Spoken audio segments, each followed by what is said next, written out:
Hello everyone.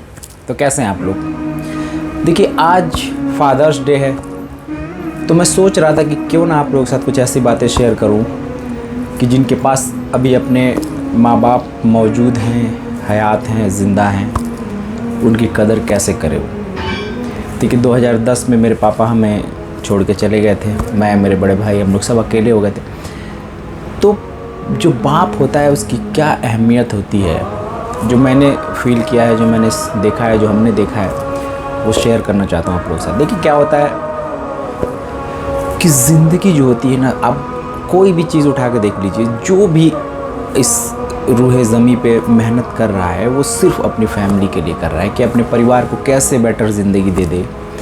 उसमें एक जो सबसे अजीम शख्सियत होती है वो होता है बाप। ज़िंदगी में कुछ हो ना हो, अगर बाप का साया भी आपके सिर पे है तो आपको ऐसा लगता है कि आपको कोई कवर किए हुआ है, किसी के ऊपर आपका हाथ है, भले ही वो कुछ ना करता हो, सिर्फ वो ज़िंदा है तो आपको ये लगता है कि आपके पीछे कोई है।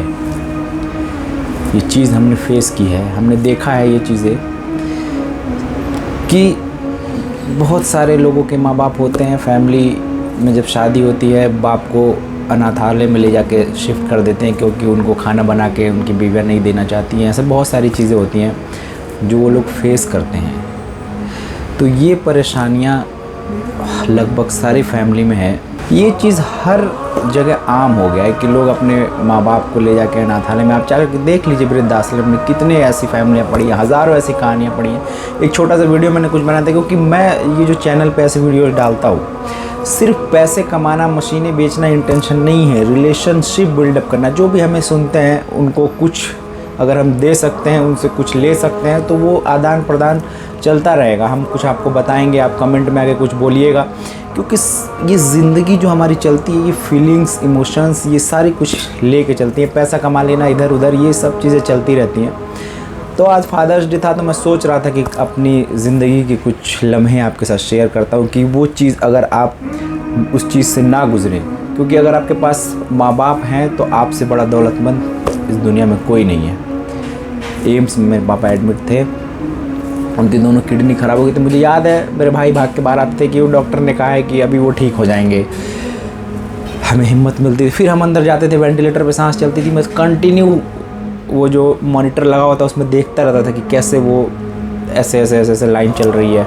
कभी सीधी हो जाती थी, कभी मैं उनको दूध पिलाता था, आंखें ऐसे ऐसे होने लगती थी। एक एक मूवमेंट मुझे याद है। मैं आप लोगों के साथ सिर्फ इसलिए शेयर करना चाहता हूँ ताकि आप लोगों के पास, जिसके पास अभी अपने फादर ज़िंदा हैं, वो उनकी कदर करें, क्योंकि बाप से अजीम हस्ती दुनिया में कुछ नहीं होता है। तो वो भाग के आते थे, बताते थे कि डॉक्टर ने कहा है कि भी पापा ठीक हो जाएंगे। तो इस तरीके से जो फीलिंग्स होती हैं, आप अपने माँ बाप को इतनी इज्जत दीजिए। इतनी दौलत से हर खुशी नहीं खरीदी जा सकती।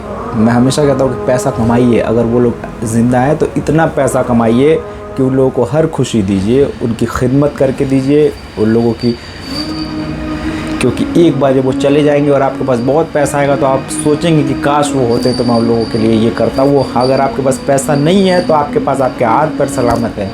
उनकी छोटी छोटी खुशी, उनके लफ्ज़ों से खुशी दीजिए, उनके लिए अच्छी अच्छी बातें बोलिए। तो फादर्स डे के स्पेशल डे पे मैं सोच रहा था कुछ आप लोगों के साथ शेयर करना। और ऐसा नहीं है कि फादर्स डे पे ही बाप की सेवा करनी है, हमेशा अपने माँ बाप को इतनी इज्जत दीजिए कि उसको लगे कि मेरे बेटे के जैसा दुनिया में कोई नहीं है। वो वीडियो डाल देता हूँ, छोटा सा वीडियो, उसको देख लीजिएगा आप लोग। मिलेंगे फिर ऐसे किसी वीडियो में, तब तक के लिए अल्लाह हाफिज़। बाबा आज आप बाहर क्या कर रहे हैं बाबा? आज आप उदास लग रहे हैं बाबा, क्या हुआ बाबा? बाबा क्यों उदास हैं आप? घर की रौनकों में इजाफा हो जाया करता था जब उसके रोने की आवाज़ पूरे घर में गूंजा करती थी। याद है मुझे वो दिन जब वो पहली बार मेरी उंगलियों को थामे लड़खड़ाते कदमों से चला था। उस दिन जब उसी की उंगलियों को थामे यहाँ आया था तो और भी बहुत सी बातें याद आई थी। बोलना चाहता था मगर उसे पलट कर जाते थे वो खामोश रही। आज सालों बाद तुमने जख्म कुरेदे हैं। मेरे दिल का दर्द सुनो बेटा, ताकि तुम अपने माँ बाप को कभी खुद से अलग ना करना। उसे बुखार भी आ जाता तो पूरी रात जाग कर गुजार दिया करते थे। जिंदगी पैदल चलकर गुजार दी, मगर उसके साइकिल से कार तक की हसरतें पूरी की।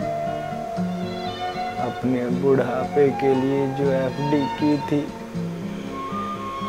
उसके नौकरी के लिए तोड़ दी थी। उसके माँ के गुजरने पर सोचा क्या होगा इन पैसों का। आज महसूस हुआ कि क्या होता है पैसों का। जब उसने पहली बार पापा बोला था, लगा था ना इतने बड़ी खुशी भी कुछ होगी क्या दुनिया में।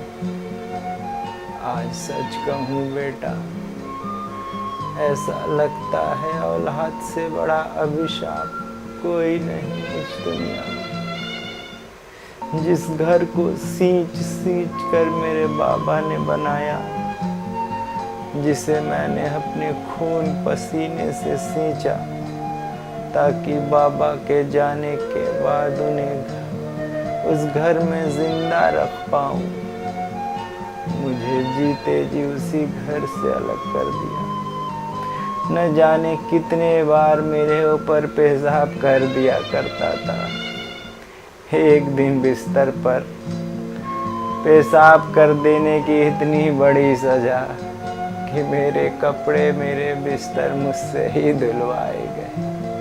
बहू को क्या दोष देता जब औलाद को ही बाप का बुढ़ापा बोझ लगने लगे। यहाँ पर हजारों माँ बाप अपनी अपनी कहानी लेकर बैठे हैं। बस एक आखिरी बात बेटा, अपने माँ बाप को यहाँ छोड़ जाने वाले एक दिन मेरी जगह ऐसे ही किसी को कहानी सुना रहे होंगे। ये वक्त का पहिया है बेटा, पलट कर ऐसे ही सामने आता है। जिन औलादों के पैदा होने पर माँ बाप मोहल्ले भर में मिठाइयाँ बांटते हैं, वही औलादें उनको जीते जी मार कर श्राद्ध कर देते हैं। इन वृद्धा आश्रमों में हजारों लोग ऐसे बैठे हैं बेटा,